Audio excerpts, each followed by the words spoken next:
जय हिंद दोस्तों।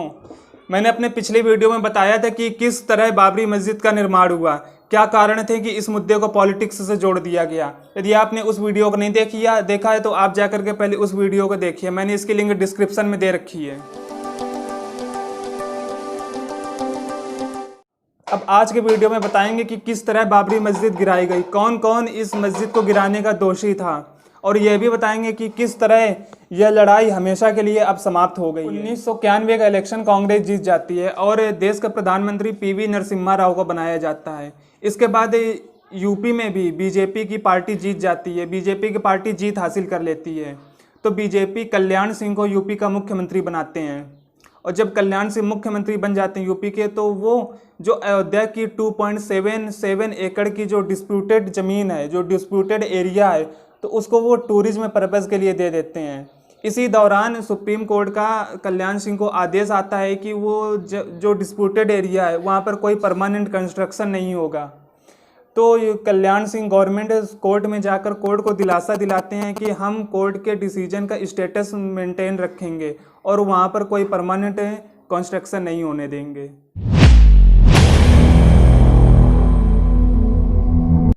फिर जुलाई 1992 को कार सेवक एक प्लेटफॉर्म का निर्माण चालू कर देते हैं उसी डिस्प्यूटेड एरिया में। तो इसी के चलते स्टेट गवर्नमेंट और सेंट्रल गवर्नमेंट दोनों के बीच में टेंशन से चालू हो जाती हैं। तो फिर पीवी नरसिम्हा राव इसी लड़ाई को शांत करने के लिए, इसी लड़ाई को ख़त्म करने के लिए वो वीएचपी और बीएमएसी दोनों की एक मीटिंग बुलाते हैं दिल्ली में, और उन दोनों के बीच में बातचीत चालू कराते हैं। और बातचीत काफ़ी देर चलती है, लेकिन बीएमएसी और वीएचपी दोनों लोग एक दूसरे की बात को मानने को तैयार नहीं होते हैं, और यह बातचीत बीच में ही फेल हो जाती है। फिर 30 अक्टूबर 1992 को वीएचपी एक धर्म संसद बुलाती है। उसमें यह अनाउंसमेंट करती है कि जो 6 दिसंबर वाला दिन है यह कार सेवा वाला दिन है, और इस दिन सभी कार सेवक आकर अयोध्या में इकट्ठा हो जाएं।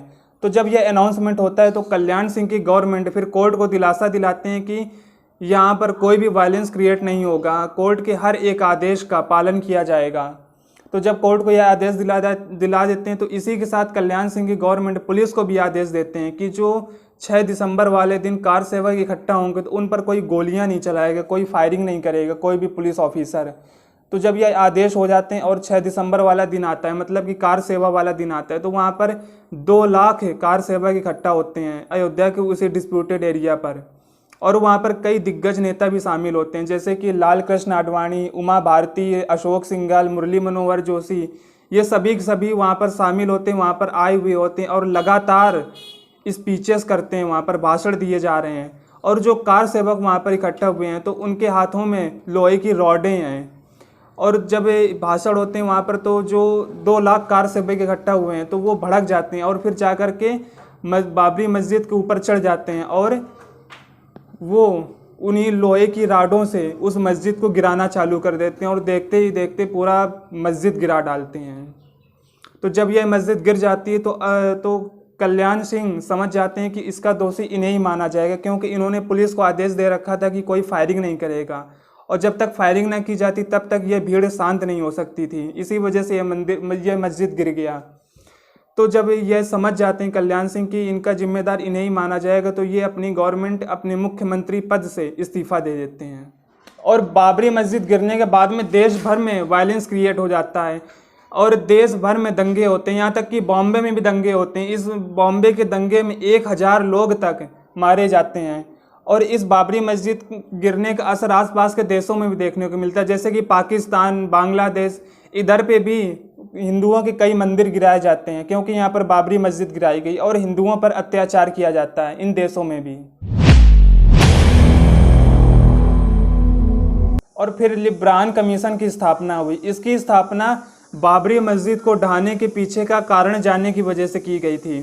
यह जो लिब्रान कमीशन था, यह जो आयोग था, यह भारत के सबसे लंबे चलने वाले आयोग में से एक था, क्योंकि इसने अपनी रिपोर्ट को, अपने समय सीमा को 48 बार एक्सटेंड किया था, और इसने 17 साल में अपनी रिपोर्ट कोर्ट के सामने प्रस्तुत की थी। उस कोर्ट में टोटल 68 लोगों को दोषी माना गया था। उसमें से जैसे कि LK आडवाणी, मुरली मनोहर जोशी, उमा भारती, अशोक सिंघल, और सबसे ज़्यादा आरोप इस रिपोर्ट ने कल्याण सिंह पर लगाया था, क्योंकि यदि उन्होंने पुलिस को यह आदेश दिया होता है कि वो फायरिंग कर सकती है तो शायद उस जनसंख्या को, उस 2 लाख लोगों को रोका जा सकता था, लेकिन उन्होंने फायरिंग करने से मना कर दिया था। और जब इन पर आरोप लगा तो इसी के साथ बीजेपी और वीएचपी के कई लीडर्स पर भी आरोप लगाया गया था इसी रिपोर्ट में। और सबसे ज़्यादा इस रिपोर्ट ने एक लोगों को और दोषी माना, वो कि आरएसएस, क्योंकि उसने कहा कि इस पूरी कॉन्स्पिरेसी के पीछे आरएसएस और वीएचपी वालों का हाथ है। अब यह सारे मामले एक साथ जोड़ दिए गए और यह केस 1990 से हाई कोर्ट में चलने लगा।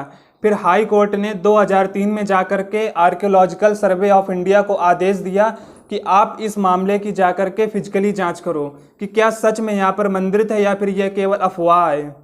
तो आर्कियोलॉजिकल सर्वे ऑफ इंडिया ने वहाँ पर जाकर 3-4 महीने खुदाई करी और अपनी रिपोर्ट 3-4 महीने बाद कोर्ट के समक्ष प्रस्तुत करी। और उस रिपोर्ट में यह बोला गया कि वहाँ पर कुछ खंभे मिले हैं जिसमें किसी इंसान, यक्ष या जानवर की आकृति देखी गई, के निशान पाए गए हैं, जो कि इस्लाम धर्म में ऐसी आकृति बनाने की इजाज़त नहीं है, लेकिन हिंदू धर्म में आप ऐसी आकृति बना सकते हैं। तो ये किसी हिंदू स्ट्रक्चर की ओर ही इशारा करता है, मतलब कि किसी हिंदू कॉम्प्लेक्स की ओर ही इशारा करता है। तो यहाँ पर कोई इस्लामिक ढांचा नहीं था, मतलब कि हिंदू ही ढांचा था, भले ये टेम्पल ना हो लेकिन कोई हिंदू ढांचा ही यहाँ पर बना हुआ था। उस रिपोर्ट में ऐसा कहा गया। अब जब रिपोर्ट आ गई एएसआई की तो वीएचपी और बीएमएसी दोनों के अपने अपने आर्गूमेंट आए। तो वीएचपी वालों ने यह आर्गूमेंट दिया कि जो रिपोर्ट आई है उसमें यह साफ तौर पे लिखा हुआ है कि यहाँ पर कोई हिंदू स्ट्रक्चर था, मतलब कि इस्लामिक कोई स्ट्रक्चर नहीं था, हिंदू स्ट्रक्चर था, मतलब कि यहाँ पर कोई मंदिर ही रहा होगा, तो यहाँ पर मंदिर बनना चाहिए। वीएचपी वालों का दूसरा पॉइंट यह था कि मुग़ल पीरियड में कुछ यूरोपियन आए थे भारत देश में, तो उन्होंने अपने अकाउंट में मेंशन किया है कि यहाँ पर बाबर ने एक मंदिर गिरा करके मस्जिद बनवाया है, मस्जिद का निर्माण करवाया है। तो यह भी है कि मंदिर की ओर ही इशारा करता है। और उनका जो तीसरा पॉइंट था वो यह पॉइंट था कि जब बाबर ने वहाँ पर मुग़ल पीरियड में मस्जिद बना दिया तो फिर भी हिंदुओं ने वहाँ पर अपनी आस्था नहीं छोड़ी और मस्जिद के सामने राम चबूतरा बना लिया और उस चबूतरा में वह अपनी पूजा अर्चना करने लगे और वह काफ़ी समय तक पूजा अर्चना उसी जगह पर करते रहे। तो यह भी एक मंदिर की ओर ही इशारा करता है, क्योंकि यदि वहाँ पर मंदिर ना होता, यहाँ पर यदि वहाँ पर मस्जिद ही होता है तो हिंदू लोग उधर से अपनी आस्था ना जोड़ते, उधर पे अपनी पूजा अर्चना ना कर रहे होते। तो यह भी है कि मस्जिद के मंदिर की ओर इशारा करता है। तो ये वीएचपी वालों के आर्गूमेंट थे कि यहाँ पर इस वजह से मंदिर बनना चाहिए। अब बताते हैं जो दूसरी पार्टी के लोग थे उनका क्या आर्गूमेंट था, मतलब कि बीएमएसी वालों का क्या आर्गूमेंट था। उनका पहला यह आर्गूमेंट था कि जो एएसआई ने रिपोर्ट प्रस्तुत करी है कोर्ट में, तो उसमें साफ तौर में यह नहीं कहा गया कि यहाँ पर मंदिर ही था, बस उसमें इतना बोला गया कि जो पिलर्स मिले हैं उसमें हिंदुओं के कलाकृति पाई गई हैं, हिंदू धर्म के निशान पाए गए हैं उन पिलर्स में। तो इससे आप यह नहीं कह सकते कि यहाँ पर टेम्पल ही था, क्योंकि जिन लोगों ने उन पिलर्स को बनाया होगा, उन पिलर्स का निर्माण किया होगा, वो लोकल वर्कर्स ही रहे होंगे। उनको नहीं पता होगा कि किस धर्म में किस प्रकार की कलाकृति का इस्तेमाल होता है। तो उन्होंने अपनी स्टाइल में, अपने डिज़ाइन में जो उन्हें समझ आया तो वो डिज़ाइन उन्होंने पिलर्स में बना दिया।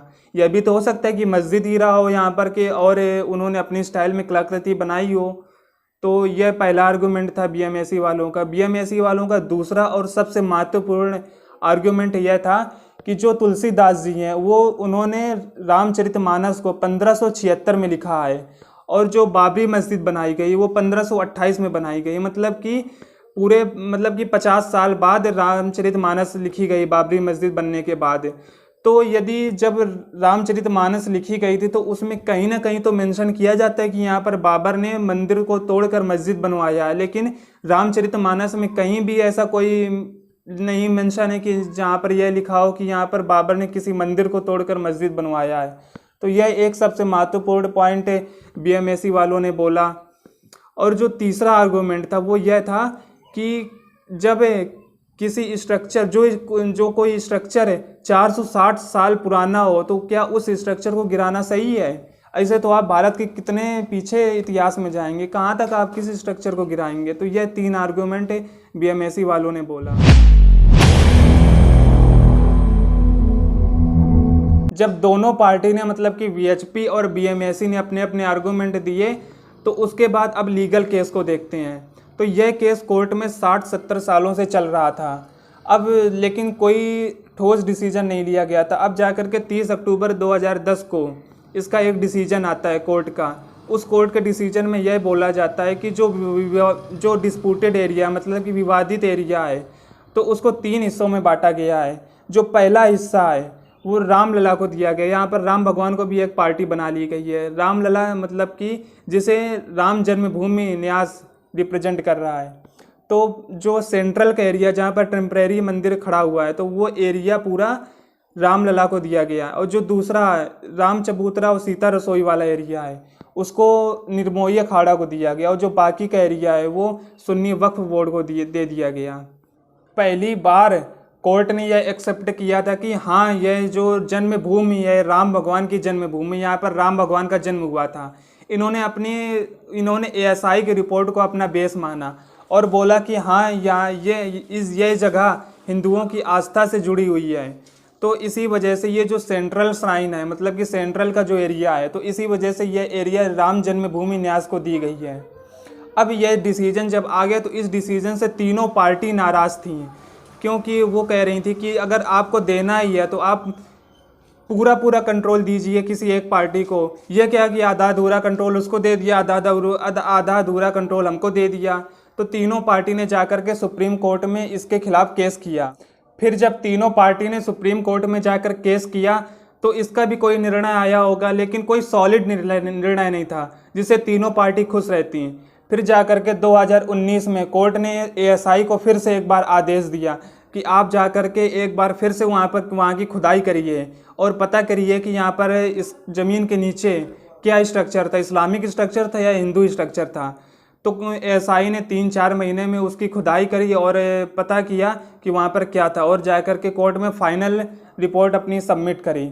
और उस रिपोर्ट में यह बोला गया कि इस ज़मीन के नीचे कोई इस्लामिक स्ट्रक्चर तो था ही नहीं, वहाँ पर कोई हिंदू स्ट्रक्चर था। ये नहीं कह सकते कि यहाँ पर मंदिर ही था, लेकिन कोई हिंदू स्ट्रक्चर था। तो कोर्ट ने इसी रिपोर्ट को अपना बेस माना और फाइनल डिसीजन दिया। उस फाइनल डिसीजन में यह बोला गया कि जो सेंट्रल एरिया मतलब कि 2.77 एकड़ की जो ज़मीन है, उसको राम जन्मभूमि के लिए दिया जाए और सरकार 3-4 महीनों के अंदर अपना एक ट्रस्ट बनाए और जाकर के वहाँ पर मंदिर का निर्माण चालू कराए। और जो मस्जिद के लिए एरिया दी गई, वो उस भूमि से अलग 5 एकड़ की ज़मीन दी गई मस्जिद के लिए। अब एट द लास्ट यह मामला इतने दिनों से जो चला रहा है, जो कि 500 साल से चला रहा है, उसका खात्मा हो चुका था और कोर्ट ने अपना डिसीजन सुना दिया। सबसे अच्छी बात तो यह लगी कि कोर्ट के इस डिसीजन का देशवासियों ने खुलकर सम्मान किया और उन्होंने अपने देश की एकता और अखंडता को बनाए रखा। दोस्तों, यदि आपको यह वीडियो ठीक लगा हो, यदि आपको इस वीडियो से कोई जानकारी मिली हो, तो आप मेरे चैनल को सब्सक्राइब कर दीजिएगा, इनसाइड नेशन नाम का।